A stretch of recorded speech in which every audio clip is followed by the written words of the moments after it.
The Ferret Master's Song, or Call of the White Crane, a short story.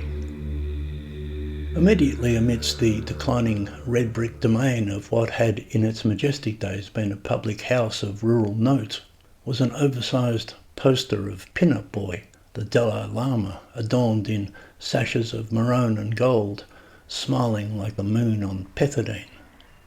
Thus did recall Bandage Ann, who lived nearby with her husband Jippo, one dark night, chilly in a May sort of way, when a massive warble did emanate from that direction upon the crisp eucalyptic air, smashing the frog-laden silence. It was about 9:30 p.m. It was a noise blast, but as Bandage Ann attested, Buddhist singing could be like that. She had seen a documentary about it. It imitates the vibrating essence of the blaring awl. Chippo, alarmed, went to the door to explore the sound somewhat further.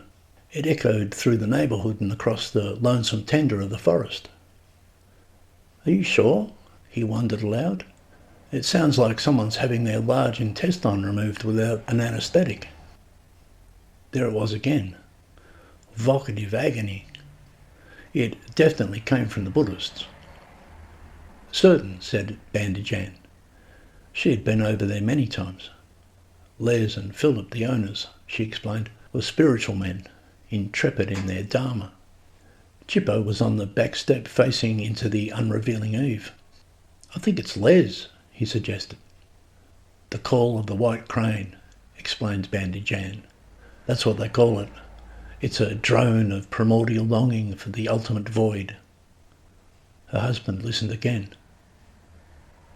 "It is Les," he announced. "I'm sure it's Les."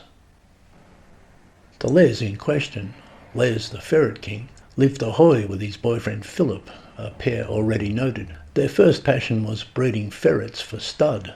Their second was seeking refuge in the Sangha. There were prayer flags blowing ragged in the wind. There were beads dangling on their landing. Les had even met the DL once at a peace spasm at the Kooyong Tennis Centre. "I can't make out a word of it," the Jippo observed. "Of course not," said his wife. "It's in Tibetan or Sanskrit or tongue-twisting Pali." There was another yodel, then another, but since it was getting nowhere, and the Buddhist chant explanation was as good as any, Jippo came back in and shut the door. He determined to tolerate the Ferret Master's song. Somewhat later there was a rabid knocking at the door. It was Philip. He was a ferrety little man with awkward tenure. His face was always sweaty. His eyes were always wide. Thus he was in this instance too. "It's Les," he huffed. "He tried to revive Lobsang Rampa and now he's caught some disease." "What?" asked the Jip. He judged this to be some species of babble. So did Bandage Ann, who came in from the kitchen. "What about Les? What's the matter with him?" "I told her he wasn't yodeling in Tibetan," said Jippo. Philip explained to them assembled in Y chromosome hysterics. It was something about a ferret. It was a completely frothy tale. Exasperated, Philip gave up and instead just signalled to Bandage Ann to follow him back to the red brick decline where all would become apparent. Across at Les's Ferret Palace, the official business name, the Ferret King was heaving his mortal song. He had come down with a torrid ache, then started vomiting yellow stuff, and then started vomiting black stuff with streaks of blood. He said he didn't feel very well. Bandage Ann tried to ascertain. What happened? She wanted to know. "Well, you see, he tried to revive Lobsang Rampa after Black Betty crushed him in an amorous death roll. Now Les has caught some ferret disease." Philip spoke in a rush. This explanation required some unpacking.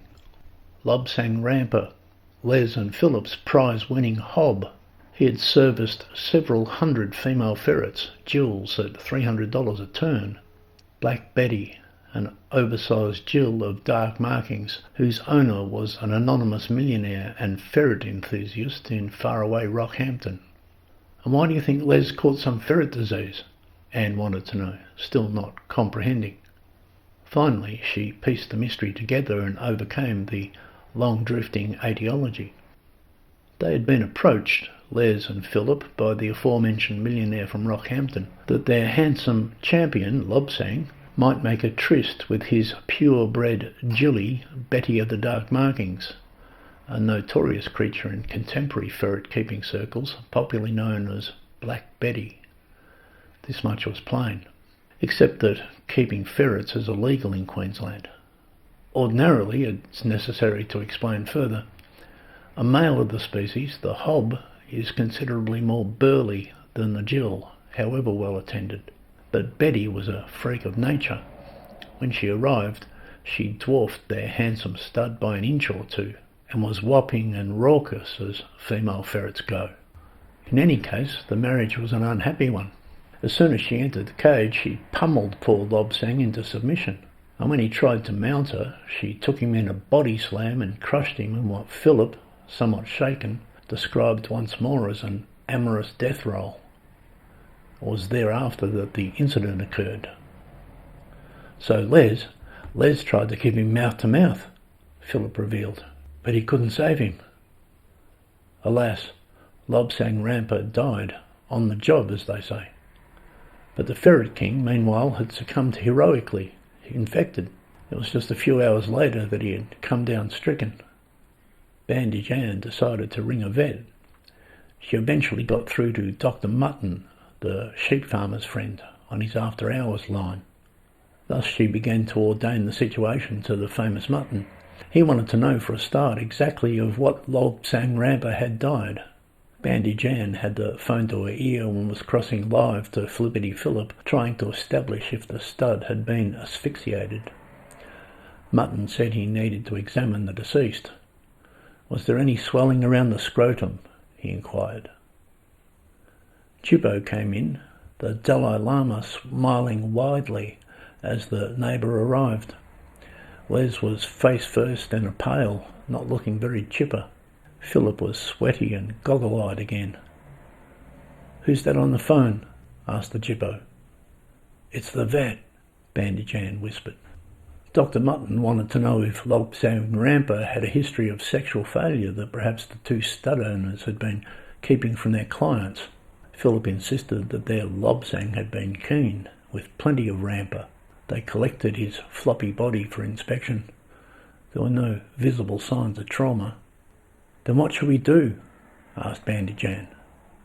The answer was plain. "Get the man to a hospital," said the vet.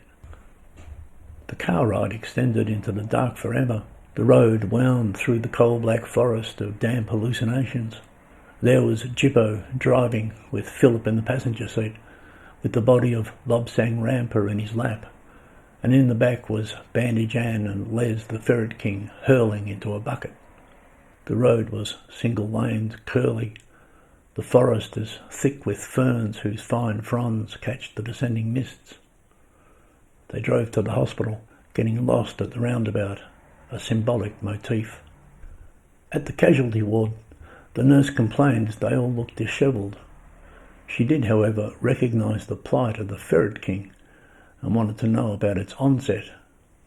Philip stepped forward and showed her Lobsang Ramper, increasingly beset with rigor mortis. The nurse was sceptical, but then they told her about the mouth-to-mouth resuscitation. "We tried to revive the ferret?" she asked, confirming. "Yes," they said. She said she'd have to look it up in a book. "Does anyone at this hospital know anything about weird mutations?" Bandage Ann inquired. The hospital was modern but makeshift, and had no capacity for an outbreak of mutated ferret lurgy. It didn't even have an isolation ward. A medico came over with a clipboard. "What can you tell me about the ferret's recent state of health?" he wanted to know. They wheeled Les away and attended to the paperwork. The antiseptic odour of the corridors wafted into the night air. The stragglers settled on the bench beside the automatic doors. It emerged among a hot barrage of testing, and as the nurse related, dry with sceptic assurance, that it had nothing to do with the ferret. Les's gallbladder was busting for a rumble just coincidentally, and provoked a late-night assembly of doctors to cut it out and beat it with a stick. The real villain was Les's passion for greasy food. It was freakish synchronicity that his gallbladder popped its lid not long after snogging Lobsang Ramper.